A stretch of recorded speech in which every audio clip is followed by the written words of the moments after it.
Over the years, we've done some interesting things, you could say, with the humble PC fan. It all started right here. The classic A12X25 is where this whole weird train started. I decided one day to make a custom version of that fan and use was it like a mini race quad motor? I think it was like one of those red bottoms to spin it as fast as possible.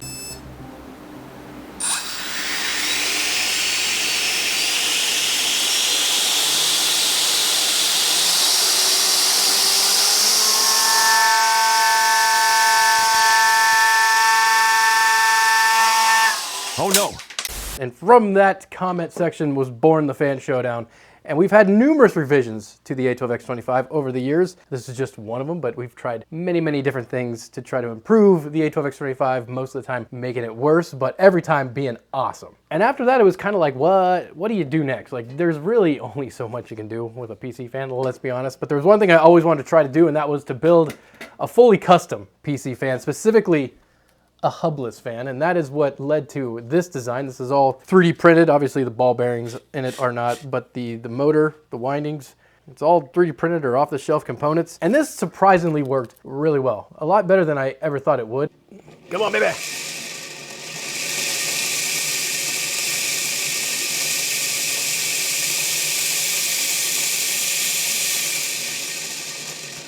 It was super loud, which was its only downfall, but other than that, it worked flawlessly. It still works now. It still doesn't have any play to it.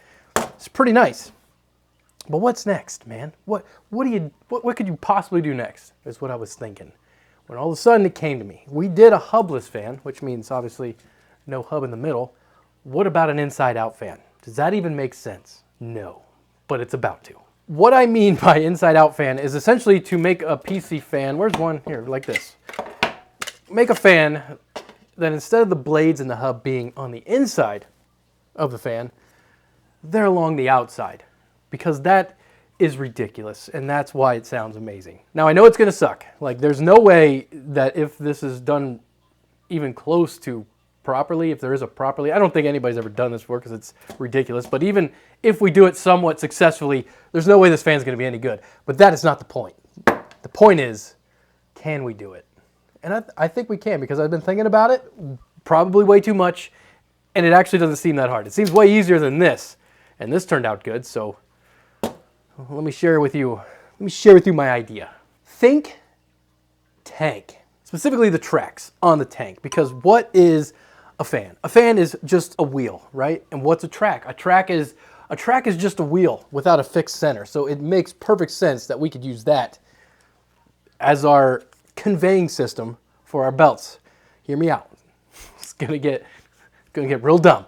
But I think if we put a set of tracks around the outside of this fan frame and then connect our blades to it and find a way to drive it, we can essentially have a fan with a completely open center and a bunch of blades going around the outside, probably doing little to nothing, but looking pretty cool. And I've been working. I already have a plan. All these little pieces, except for that one that's gone now, are going to be part of our track system. As you can see, there's really not much to them. They're just flat pieces or flat segments of what will eventually be a track that will link together. They'll go all the way around the perimeter of this fan, carrying a little blade with them. To join all these little tiny pieces of track together, I put a little 1.8 millimeter hole on each side of the track pad, you could call it. And through that, I'm just gonna insert a standard piece of filament and use a soldering iron after I snip it on both sides to just essentially weld it to this track pad. And that way it won't work its way out as it's working. It won't be 3D printed, so it'll be slightly stronger, and I think it'll do well. It'll have a little bit of joint to it as well, so it'll be able to flex like we need it to. For the blades, to be honest, I didn't really know what to do with what kind of design to do with a blade that rides on the outside, so I went with a spatula is the best way to put it.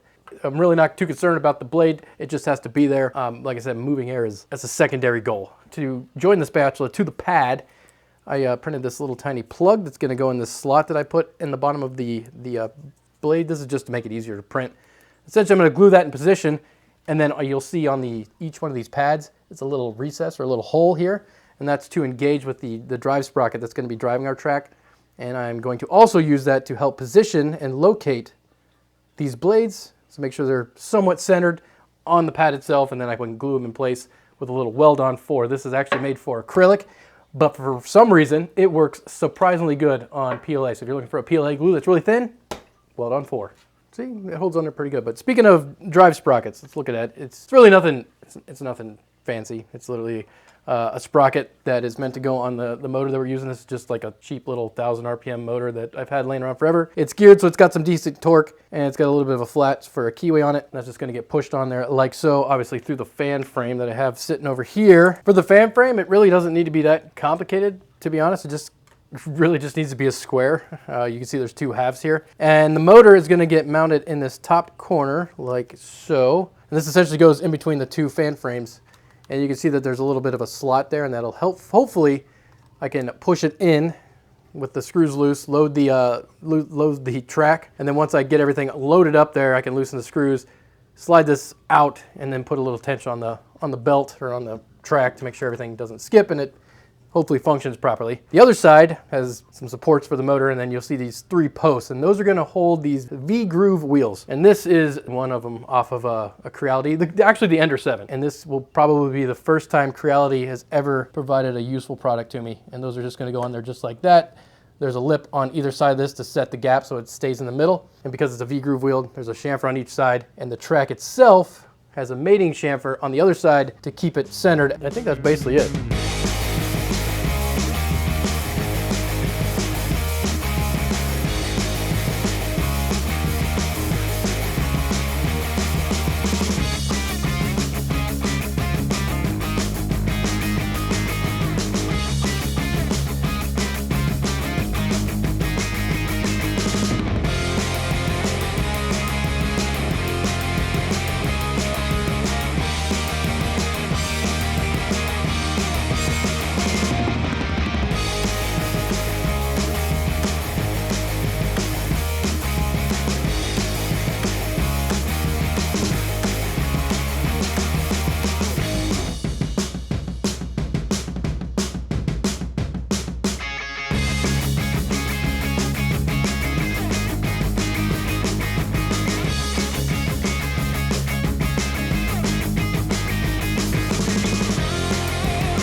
Look at it.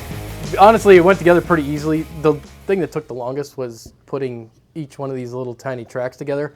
Other than that, it was just attaching 4 screws. This was a pretty simple build. I did add a little stand here because you obviously can't set it on the table to see if it runs. So now we got a fan. This is basically a desk fan. That's, well, let's find out how good it is. Let's see if it even turns on.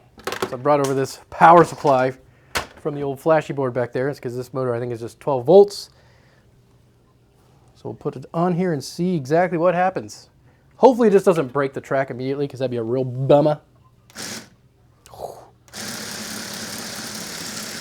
It slides across the table.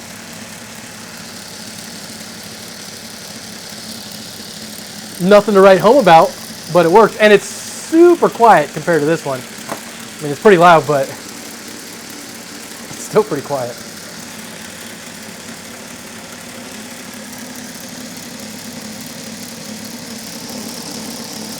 I can feel airflow.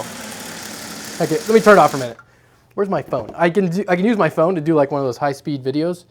Okay, let me see what it looks like here with the super slow-mo function on this phone.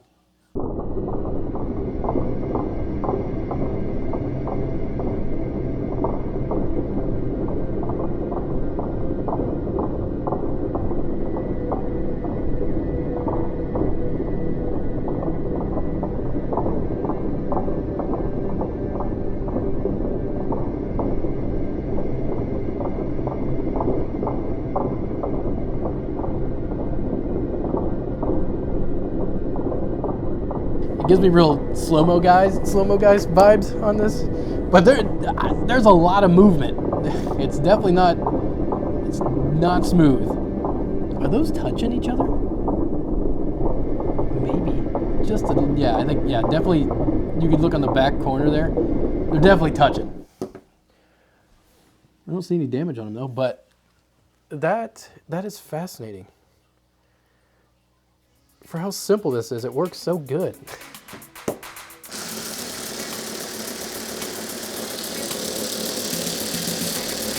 I mean, you obviously know what we have to do. What we have to do now.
I'm pretty amazed.